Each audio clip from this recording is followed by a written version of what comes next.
Thank you very much for having me tonight. Usually, when I tell this story, it takes about an hour and a half, and when I tell it, it's still too short of a time.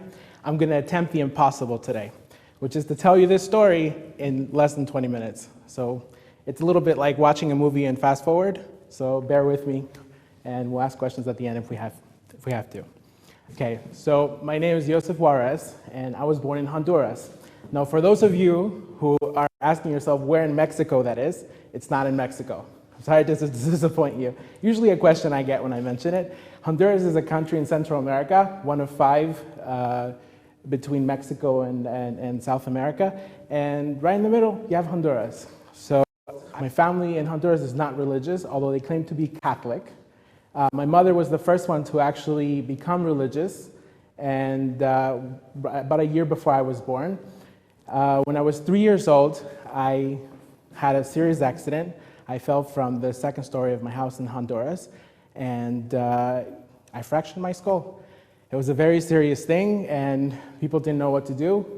The other problem was that it was 1987, and at this point, there was no surgeon or technology available to be able to do the surgery that I needed at the time. And basically, out of a miracle, I survived even without having to need a surgery. When I was 8 years old, we were one of the first families, or I should say few families, that actually got visas to the United States from a Spanish country, and we made it to the United States. When we got to Houston, Texas, my family, the first thing they did was to find a church, and they were basically not able to find something that was as authentic as we had in Honduras. So, because in America, religion is a little bit more like golf. You know, it's something that you do on Sundays, and it doesn't really permeate into the home, into the family. So, coming from a third world country where there's violence and there's a lot of delinquency, religion is life. It's your only hope for survival. And you know, in America, we didn't quite find something that was suitable for that. So where you can't find it, you make it. The church that we went to in Honduras had branches in the United States, and we asked basically the organization, you know, send us a minister. We have a group of people that want to start a church. So they asked us, you know, how many people do you have? And we said, about 10, men, women, and children. And they laughed at us. They seriously said, you know, you guys have to be kidding. You know, 10 people. And so finally they're like, you know what, fine, we'll go check it out. So they sent this minister, his name is Hector. And Hector was an interesting guy. Basically, little did they know, over the period of about 5 years, the congregation grew to about 200 people. And it was an amazing outreach organization. It was an interesting church. Basically, evangelical Christians are the ones who divide and conquer. We had maps up on the walls, and we were out in the streets, and we were bringing people in, and we saw tremendous success. The church was a very unique church because they were not afraid to ask questions, and they had special programming to learn about the origins of Christianity and the origins of the religion, the history, and how Christianity came about. In many congregations, you're not really allowed to ask questions. So This was a very special group, a very special organization, and basically church was my life. Church was my life. I was a youth director and helped with programming for children and the youth. We ran fundraising events and had a interesting program called Discipleship, where it was a leadership training program that at the end of it, you would basically end up, you could become a minister or become in charge or be in charge of other things.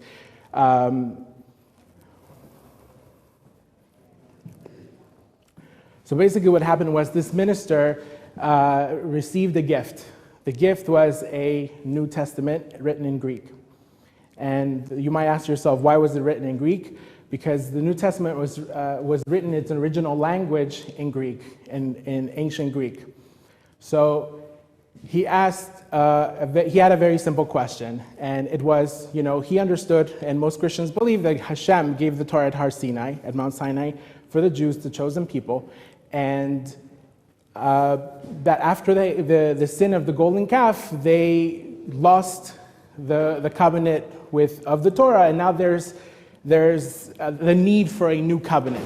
The New Testament comes in to be that new covenant, which so they believe opens up the covenant to the entire world, not just the Jewish people. And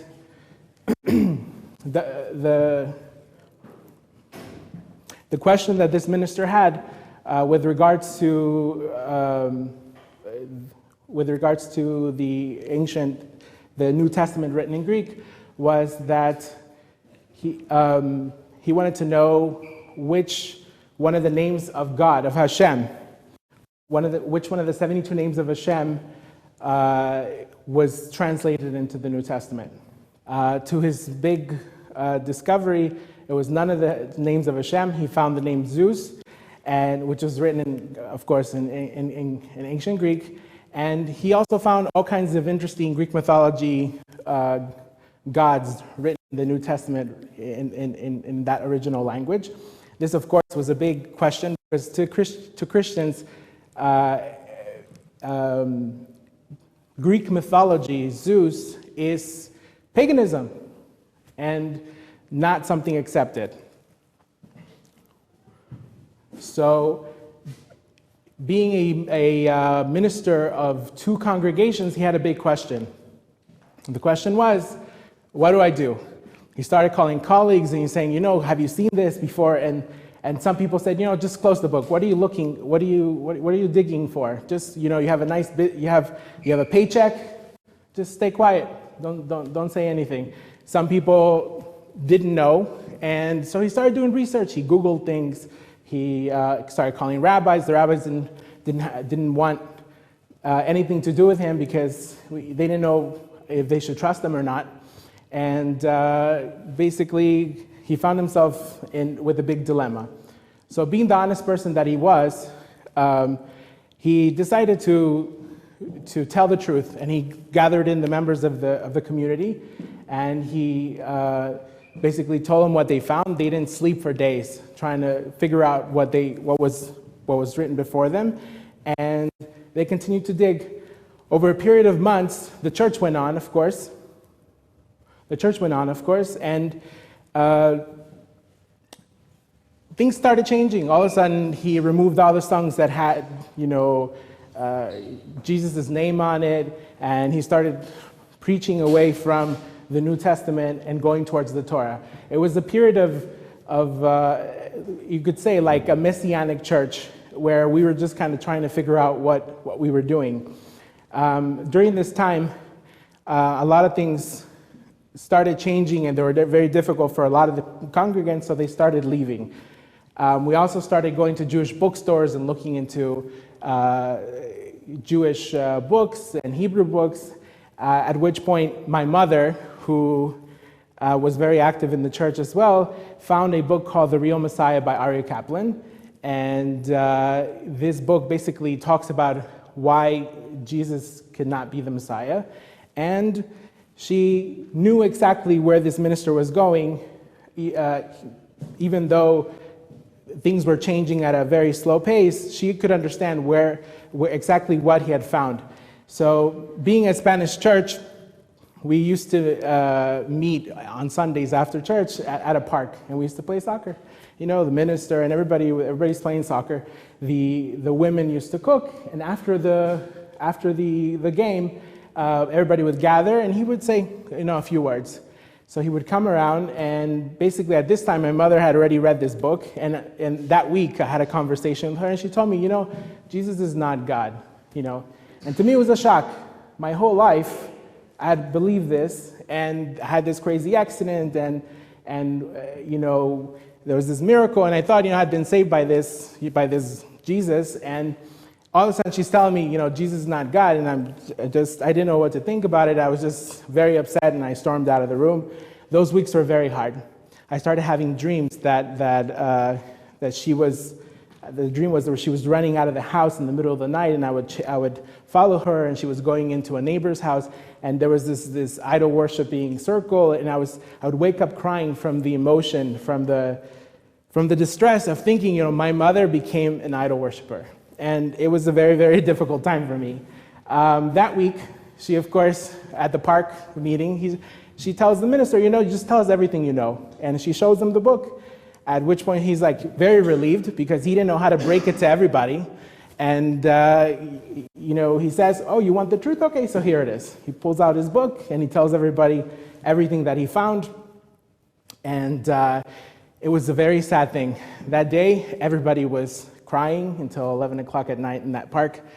And a lot of people thought either he's crazy, they went to other churches. Some people decided that they were going to stick around to see what was going on because he was actually a very honest person. They said, if this is something that he believes, then clearly there's more to it and we have to stick around to find out. So over these next weeks, he sat down with the family members and he went over and explained what he had found. And then most interesting thing happened. This is when I tell you Hashem has a sense of humor. Basically, he told one person, I went to a shul, why don't you come with me, we'll check it out. And I want to convert, but I resign as a minister. And basically that person just told one person, and that person told another person, and another person, and nobody really knew what was happening. All of a sudden, he's driving his car on Shabbos, and he gets to the shul, and to this synagogue in Houston, Texas, and behind him is 50 cars. His entire congregation had followed him, and he had no idea.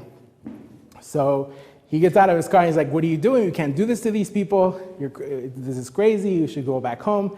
And we basically said, if it's good enough for you, it's good enough for us. And we went inside. Again, Hashem has a sense of humor. It was a bar mitzvah. So the people must have thought, the guy who's running the bar mitzvah, he must have a lot of friends. He invited a whole church. So it was a little bit shocking to every person who walked in through that room to see basically a church of Mexicans sitting in the back row and back 3 rows, according to their eyes. We happen to be from Honduras, which I already explained is not in Mexico, but basically that's what they saw. Anyhow, it was 3 hours of a disaster. We had no idea what was going on. When we go to church, we go and we sit. They were standing and sitting and standing. I couldn't figure out what in the world was going on. Everything is in Chinese, Hebrew. And for the life of me, couldn't figure out what was going on during that day. We were basically playing a good game of follow the leader. We didn't know what it was, but when the Torah came out, we saw this curtain open, this thing came out, everybody lined up, everybody shakes the rabbi's hand, we shake the rabbi's hand, everybody kissed the thing, we kissed the thing, and there was just this whole follow the leader the whole time around. And then we get to the point where they're throwing candy at the bar mitzvah boy, and we say, we're in the right place, because evangelicals are the lively version of Christianity. They love to dance and sing, and they're loud. And so at least that was one thing we connected to. And then somebody had the, I don't know, it must have been a practical joke, to tell us that we were invited to the Kiddush luncheon that the Baal Simcha had prepared. So of course, as all the Jews are speaking in the, in front of the hall, we go right in front of the line, straight for the cholent. We don't play around. Food, with Spanish people and food. So the caterer didn't know what to do with himself. Basically, he had to account for 80 more people. And it was a complete, like I said, a complete disaster. Fast forward a little bit, over a period of years, or I should say about a year, most of those people decided to be B'nai Noach and actually did not convert. 10 of those people, like about 3 families, actually converted, including myself. Soon after that, I heard that there was a free trip to Israel, and I Googled it, and I heard about Birthright. I came to Israel and learned at Aish Torah for about a year, and basically changed my life forever. It was the most amazing experience, met a lot of friends, and I had to go back to the United States because I was only a resident and had visa issues to sort out. I learned at Or Sameach for 2 years as well, and this is where I met my wife, which is a whole other story. My wife has an interesting story as well. I thought I was complicated and had a complicated story until I realized that my wife grew up as a Muslim until the age of 19 and then converted. So that's a whole other issue. Moving forward, after we got married, we moved to Israel in 2011. We now have a baby girl, 3 years old, and live in Beit Shemesh, where I work as a developer. And there is a project that I'm working on regarding that we learned throughout our process, throughout our journeys to Judaism. Basically, we learned a lot of things regarding the difficulties of uprooting and resettling into a new place with a new language, culture, and customs. And basically, my wife and I have a passion for helping converts and Balei Tshuva integrate properly into their communities and into basically handling the process of their transition. And that's basically it.